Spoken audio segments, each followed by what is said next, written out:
आपने HMPV virus के बारे में तो सुना ही होगा, that is human metapneumovirus. ये चाइना में आउटब्रेक हुआ है रिसेंटली और इंडिया में भी इसके कुल मिलाकर अभी तक 3 केसेस पाए गए हैं और ये नंबर लगातार इंक्रीज हो रहा है। अब जब हम लोग ह्यूमन मेटा निमोनो वायरस के बारे में बात करते हैं, ये सिंगल स्ट्रैंडेड आरएनए वायरस है और बिलोंग करता है from the family निमोनोविरिडे।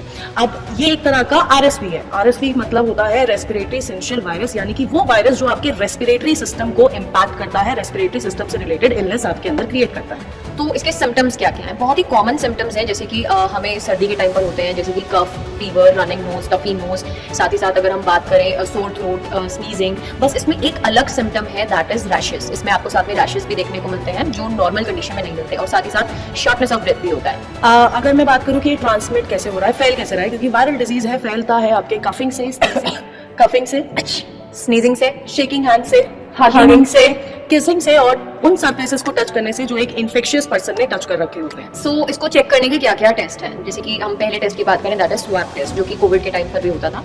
Next is bronchoscopy और चेस्ट एक्सरे। ये 2 टेस्ट उन सीरियस कंडीशंस के लिए है जब ये वायरस बहुत ज्यादा इंपैक्ट कर देता है आपकी बॉडी को। ये जो HMPV वायरस है यूजुअली आपके अपर रेस्पिरेटरी सिस्टम को इंपैक्ट करता है, बट इन सीरियस केसेस ये आपके लोअर रेस्पिरेटरी सिस्टम को भी इंपैक्ट करेगा, जिसकी वजह से आपको ब्रोंकाइटिस, ब्रोंकियोलाइटिस हो सकता है और साथ के साथ एयर इन्फेक्शन हो सकती है और निमोनिया हो सकता है। तो बेसिकली कौन सा एज ग्रुप इससे सबसे ज्यादा रिस्क में है? तो अगर हम बात करें, वो बच्चे जो 1 साल से कम के हैं, यानी कि 12 मंथ से कम के हैं, उनको बहुत ज्यादा चांसेस है कि वो इस वायरस की चपेट पे आ सकते हैं। और साथ ही साथ वो लोग जिनकी एज 65 से ज्यादा है, वो भी सबसे ज्यादा इस वायरस से इंपैक्ट हो सकते हैं, क्योंकि उनका इम्यून सिस्टम इतना अच्छे से डेवलप नहीं होता है, चाहे वो बच्चे हो, चाहे वो 65 ईयर्स से ऊपर वाले लोग हों।